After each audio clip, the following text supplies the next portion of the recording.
So, eto na nga mga sangkay, South Korea at Pilipinas, nagsanib puwersa na.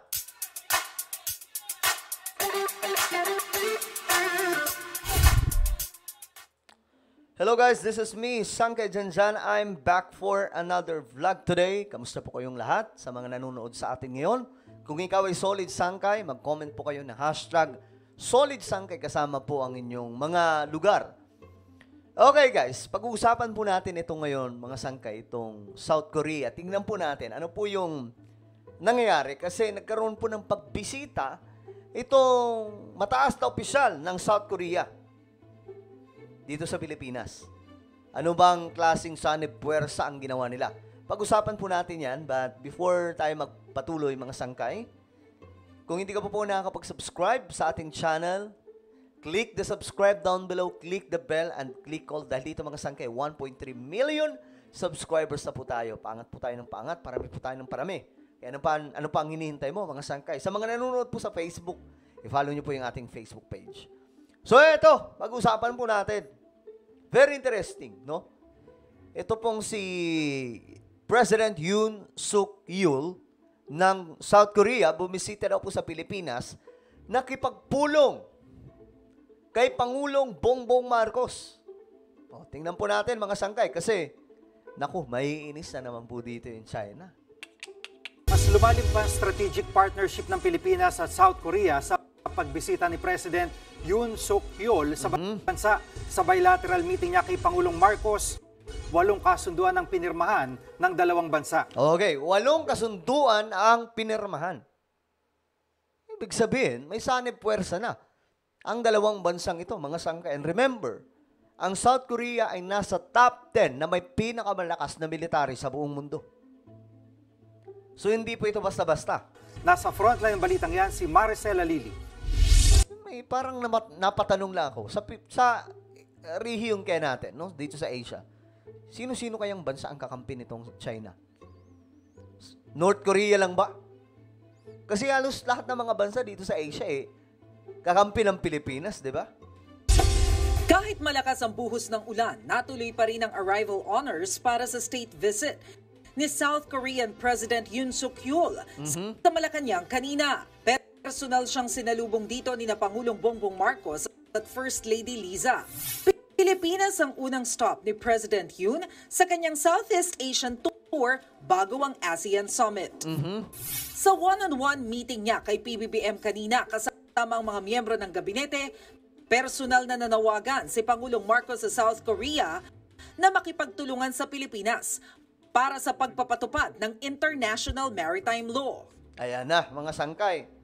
Sigurado, hindi na naman magugustuhan ito ng China. Sasabihin na naman nila nagtatawag, naghahanap ang Pilipinas ng gulo. Kasi pinapapunta ng Pilipinas itong mga kaalyadong bansa. Dapat nga walang pakialam dyan yung China, diba? Kasi may sariling bansa natin to, hindi dapat nila to pinapakialaman. Ito yung hindi ko nagugustuhan sa China halimbawa, may bibisita sa Taiwan. Okay lang siguro yung Taiwan kasi sakop naman nila yun. Talagang ayaw lang ng Taiwan sa kanila na ngayon makisama. Pero yung Pilipinas, ito yung bansa na hindi po nila probinsya Dapat wala silang pakialam dito kung ano man ang gagawin. Desisyon ng pamahalaan. Sa gitna ito ng agresibo at illegal na mga aktibidad ng China sa West Philippine Sea. As a geopolitical environment is only becoming more complex, we must work together to achieve prosperity for our peoples and to promote a rules-based order governed by international law, including the 1982 UNCLOS and the binding 2016 Arbitral Award. Para mangyari ito, isang Memorandum of Understanding para sa maritime cooperation ng nilagdaan ng Philippine Coast Guard at Korea Coast Guard. Okay, Philippine Coast Guard at Korea Coast Guard. Okay, yan po Tandaan nyo mga sangkay, mayroon pong nilagdaan na agreement ang dalawang bansang to. Layunin nitong isulong ang maayos at ligtas na paglalayag sa buong Asia-Pacific region. Tiniyak din ni President Yoon ang suporta ng South Korea sa modernisasyon ng ating militar. Okay. 한국이 적극 참여해 나가기로 했습니다. We agreed to enhance our cooperation in defense industry, in particular, Korea will actively take part in the Re-Horizon 3 phase of the modernization of the AFP. Modernization. Alam niyo mga sangkay, medyo late na nga po tayo. Pagpasensyaan nyo na yung mga dumaan po mga presidente kasi wala naman po talagang ginawa sila sa pagmo-modernize ng ating mga gamitang pandigma. Ito nga po yung dahilan mga sangkay kung bakit binabasta-basta na lamang po tayo ng China ngayon. 'Di ba? So, suportado daw ng South Korea yung pagmo-modernize ng Pilipinas sa ating sandatahang. Bukod sa defense partnership, 7 pang kasunduan ang nilagdaan ng dalawang bansa. Kabilang na rito ang Memorandum of Understanding on Economic Innovation Partnership Program, Ito ang gusto ko, mga sangkay, economic innovation. Strategic Cooperation and Critical Raw Material Supply Chains, MOU para magsagawa ng feasibility study sa Bataan Nuclear Power Plant. Ayun, yan ang gusto ko, mga sangkay.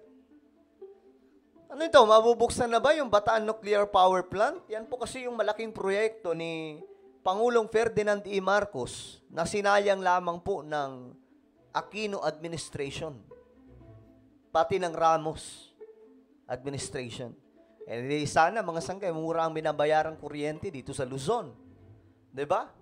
At kahit papaano mga sangkay, nakakaangat po tayo ngayon kasi dito sa Southeast Asia, nauna po tayo mga sangkay na ano tawag dito, nagkaroon po ng nuclear power plant. Eh di sana mga sangkay, naging ano na tayo ngayon, naging maunlad na po tayo ngayong bansa. Eh kaso mga sangkay, wala eh. Napolitika po ito, malaking proyekto ni Pangulong Ferdinand E. Marcos. So ngayon mga sangkay, sa panahon ni PBBM, mukhang may pag-asa dahil po sa South Korea. At loan agreement para sa Samar Coastal Road 2 project. Meron ding MOU sa Laguna Lakeshore Road Network Project Phase 1. At Panay Guimaras Negros Island Bridges Projects. Uy, yan po ay mga higanting proyekto, mga sangkay. Hindi rin nawala ang bilateral tourism cooperation. Our decades of cordial relations have developed into a comprehensive partnership that spans political, defense, economic, socio-cultural, maritime, and many other fields across various levels of engagement. Matapos ito ay dumiretso na ang dalawang leader sa isang state luncheon sa Malacanang. Inaasahan na magkikitang muli sina PBBM at Yoon Suk Yeol sa Lao ngayong linggo para sa ASEAN Summit.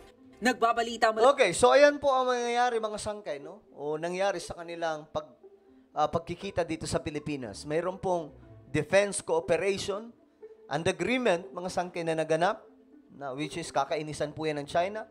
At sa economic mga sangkay, ito din po, nagkaroon po ng magandang usapan itong dalawang bansa, no? At nasabi po dito, sa pagkakaintindi po natin, mukhang tutulong po ang South Korea, mga sangkay, sa mga infrastruktura dito sa Pilipinas na ipapatayo. So ano po ang inyong komento mga sangkay tungkol po dito? Just comment down below. Mayroon po akong isang YouTube channel, Sangkay Revelation. Hanapin nyo po ito sa YouTube. Dito po ay nag-upload tayo ng mga magagandang content, mga sangkay. So, hanapin nyo po ito. Kapag nakita nyo na, i-click nyo po yung subscribe, i-click ang bell, at i-click nyo po yung all. Ako na po ay magpapaalam. Mag-iingat pong lahat. God bless everyone.